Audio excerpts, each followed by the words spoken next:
వర్గీకరణ చట్టాన్ని ఉమ్మడి ఆంధ్రప్రదేశ్లో అమలు చేయించుకున్న మనం ఇప్పుడు 2 తెలుగు రాష్ట్రాల్లో అమలు చేయించుకోవడానికి మన ప్రయత్నాన్ని మనం వేగవంతం చేయాల్సిన అవసరం ఉన్నది.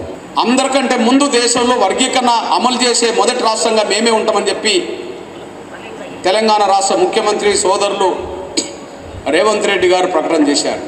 గౌరవ నారా చంద్రబాబు నాయుడు గారు ముఖ్యమంత్రిగా ఉన్నాడు. ఉమ్మడి ఆంధ్రప్రదేశ్లో ఎస్సీ వర్గీకరణ అతనే చేశాడు. ఆనాడు చంద్రబాబు నాయుడు గారు ప్రభుత్వం ఉన్నంత వరకు వర్గీకరణ అమలు జరిగింది.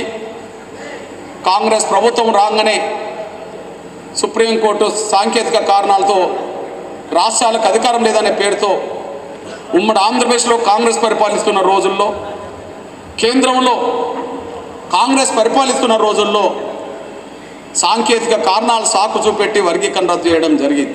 ఈ 2024లో మళ్ళీ వర్గీకరణ కోసం సుప్రీంకోర్టు తీర్పు వచ్చే